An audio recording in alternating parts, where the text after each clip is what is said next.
So in today's lecture, we will see the structure when the offer price is not given. आधीच्या लेक्चरमध्ये आपण journal entries ज्या आहेत ह्या बघितल्यात.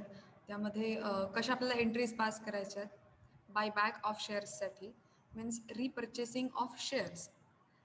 जेव्हा ऑफर प्राईस दिलेली नसेल तेव्हा एक स्ट्रक्चर आपल्याला प्रिपेअर करावा लागणार आहे आणि त्या स्ट्रक्चरमध्ये अमाऊंट्स घेऊन त्यातून आपल्याला फायनल अमाऊंट जी आहे ही मॅक्झिमम पॉसिबल ऑफर प्राईस जी आहे ही कॅल्क्युलेट करावी लागणार आहे. सो हे स्ट्रक्चर जे आहे सगळ्यांनी बाय हार्ट करायचं आहे. सी इन दिस स्ट्रक्चर काही स्टेप्स आहेत.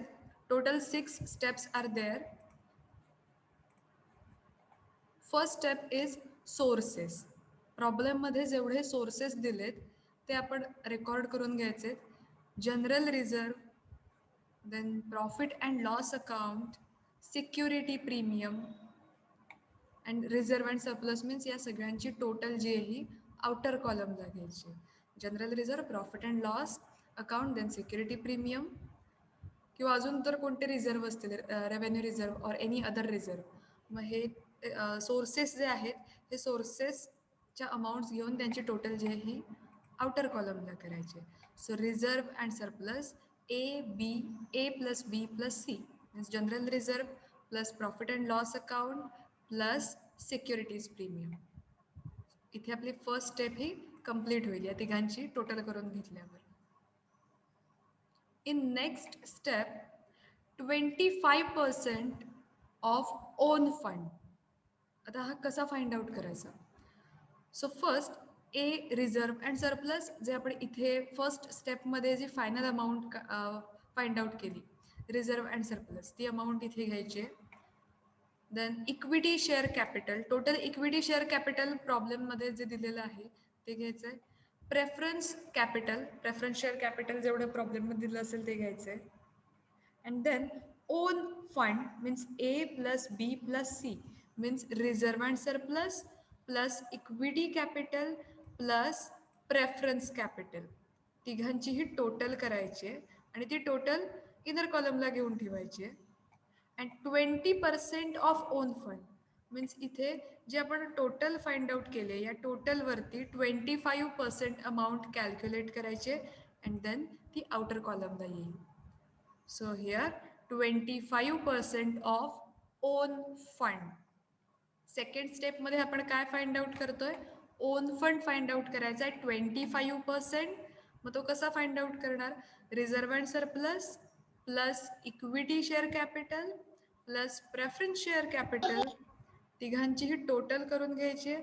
Then you will get here own fund. Then we have to calculate 25% on own fund and final answer will be in outer column. जे इथे आपण ओन फंड फाइंड आउट केलेत त्याच्यावरती 25% calculation करायचं आहे. जी amount येईल ही आउटर कॉलमला येईल.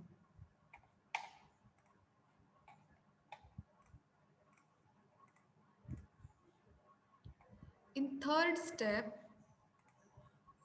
minimum own fund. We have to calculate minimum own fund. आता हे आपण कसं फाइंड आउट करणार? ओन फंड जितका आपला आहे त्या ओन फंडवरती लेस 50% ऑफ डेप्ट. त्यातून 50% ऑफ डेप्ट जे आहे डेप्टवरती 50% अमाऊंट कॅल्क्युलेट करायची आणि ती 50%ची डेप्ट ओन फंडमधून मायनस करायचे. Then we will get minimum own fund. Minimum own fund कसा फाइंड आउट करणार? ओन फंड मायनस 50% ऑफ डेप्ट. Then you will get minimum own fund.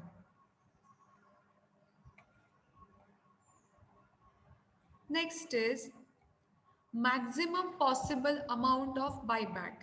In fourth step, चौथी स्टेप कोणती आहे? Maximum possible amount of buyback means least of 1, 2 and 3 मीन्स या आधी आपण ज्या 3 स्टेप्स केल्यात like first sources, second 25% on own fund and third minimum own fund, या तीनही स्टेपमधली least amount, least of 1, 2 and 3, 3 स्टेपमधली 1, 2 अँड 3 या तीनही स्टेप्स मधली जी लिस्ट अमाऊंट आहे, मिनिमम अमाऊंट आहे, सगळ्यात कमी अमाऊंट जे आहे, that is maximum possible amount of buyback. Least of 1, 2 and 3 तीन स्टेप्स मधली लिस्ट अमाऊंट जी असेल ही, that is our maximum possible amount of buyback. In fifth step, 25% of paid up equity. The 25% of paid up equity, maximum number of shares जे आहेत हे calculate करायचे इथे. So here 25% of paid up equity. In next step, maximum possible offer price. Maximum possible offer price आपल्याला calculate करायचे. How to calculate this? 4 divided by 5 means step 4 चं जे answer आहे divided by step 5 चं जे answer आपण calculate केलंय, then you will get here maximum possible offer price. हे स्ट्रक्चर आहे. ऑफर प्राइस जेव्हा दिलेली नसेल, when offer price is not given, then we have to calculate the offer price. जेव्हा प्रॉब्लेम मध्ये ऑफर प्राइस दिलेली नसेल तेव्हा आपल्याला ते कॅल्क्युलेट करावी लागेल आणि ते कॅल्क्युलेट करण्यासाठी हे स्ट्रक्चर तुम्ही फॉलो केलं की इझिली ती अमाऊंट तुम्हाला मिळणार आहे.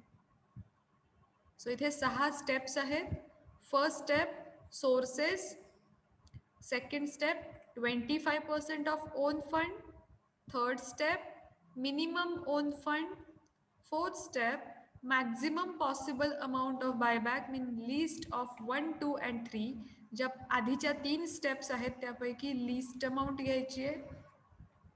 then 25% of paid up equity means maximum number of shares जे आहेत हे इथे कॅल्क्युलेट केले जातील. then maximum possible offer price, 4 divided by 5 means step 4 divided by step 5.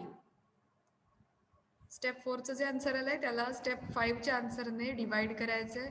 Then you will get maximum possible offer price.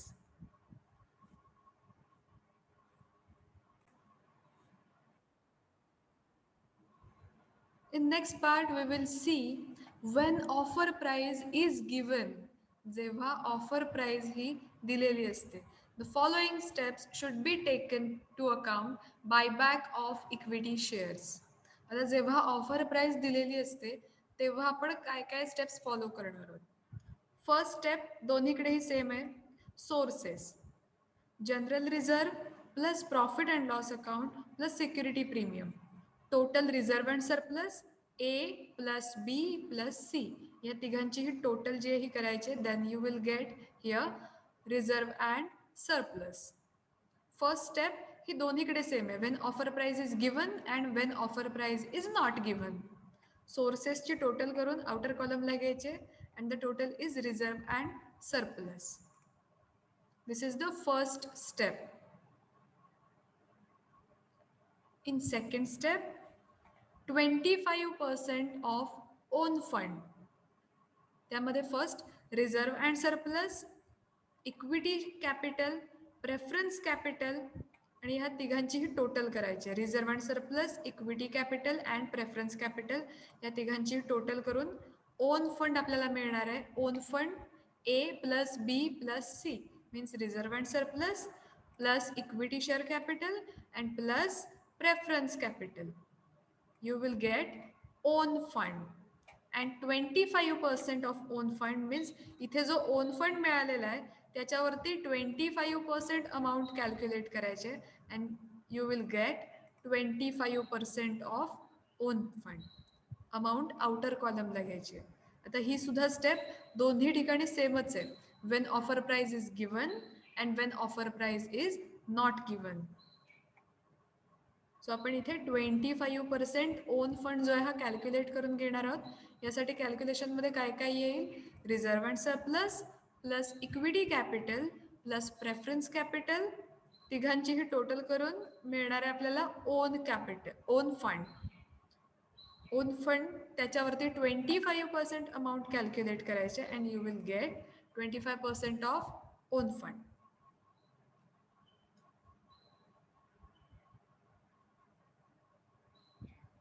Next is in third step, minimum own fund.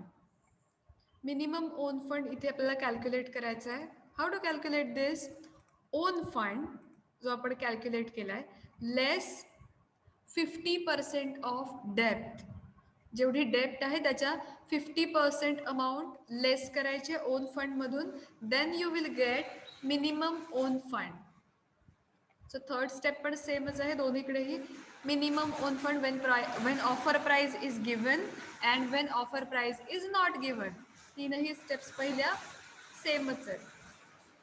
On fund less 50% of डेप्ट. जेवढी डेप्ट आहे त्याच्या 50% amount calculate करून ती on fund मधून लेस करायची आहे. And then you will get minimum own fund. A minus B means own fund minus 50% of debt.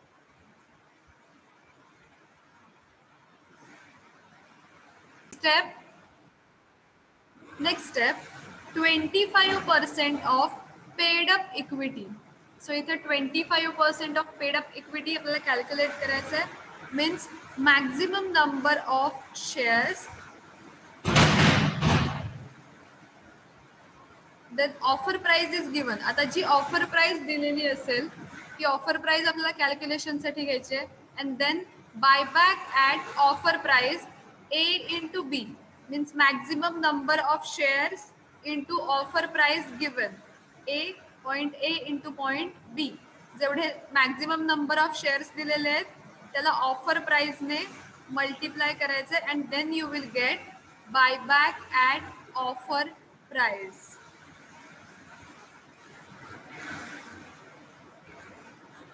In next step, step number 5, maximum possible amount of buyback.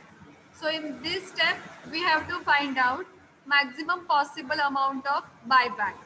So list of 1, 2, 3 and 4 means आपण ज्या 4 steps इथे बघितल्या, sources, 25% own fund, maximum own fund and 25% of paid up equity. यात चारही steps मधली जी least amount असेल ती find out करायची. Least of step number 1, 2, 3 and 4.